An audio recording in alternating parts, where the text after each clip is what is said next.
अस्सलाम वालेकुम। इस उम्मीद के साथ कि अल्लाह ताला आपकी तमाम दुआ को कबूल फरमाए और तमाम परेशानी से दूर रखे। तो आज जब बना रहे हैं बीफ कढ़ाई, बहुत ही टेस्टी और बहुत ही मज़ेदार अपने स्टाइल में। तो चलिए हम इसको बनाना स्टार्ट करते हैं। हमारे पास है गोश्त और अब हम इसमें ऐड करेंगे टमाटर और इसके बाद हम इसमें ऐड करेंगे प्याज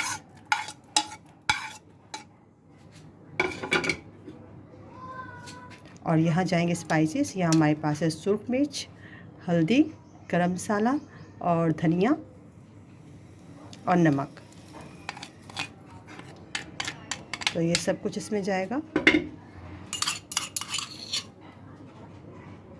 और इसके बाद हम इसमें ऐड करेंगे लहसुन अदरक का पेस्ट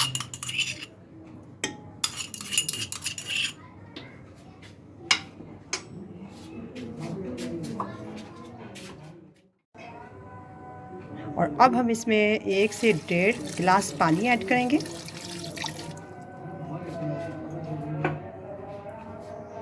और इसके बाद हम इसको 15 से 20 मिनट तक लगाएंगे प्रेशर में। तो इतना ही काफ़ी हो जाएगा, गल जाएगा गोश्त इतनी देर में। गोश्त वो गल चुका है और अब हमने इसको डाल लिया कढ़ाई में। तो यहाँ हमने इसको कढ़ाई में डाल लिया और अब हम इसकी अच्छी से करेंगे भुनाई।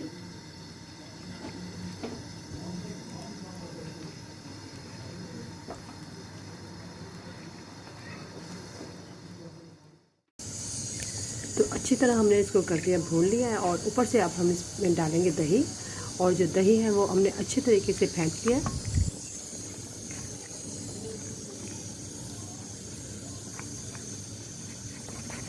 और इसको दम पर रख देंगे हम 10 से 15 मिनट तक।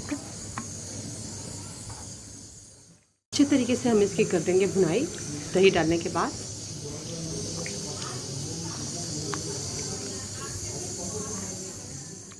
कर लिए अच्छे से भुनाई और ऊपर से हम इसमें डालेंगे इतना सारा हरा धनिया,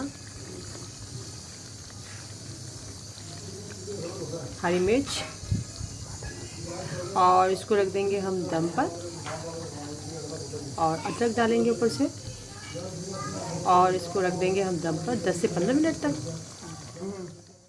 गोश्त बनकर इतना मज़े का तैयार हुआ, तो आप लोगों ने भी ज़रूर इसको ट्राई करना है। तो अगर हमारी वीडियो आपको अच्छी लगे तो प्लीज़ हमारी वीडियो को लाइक कर दें, शेयर कर दें, सब्सक्राइब कर दें और बेल आइकन को क्लिक करना नहीं भूलिएगा। तो बहुत बहुत शुक्रिया आपका। अल्लाह हाफिज़।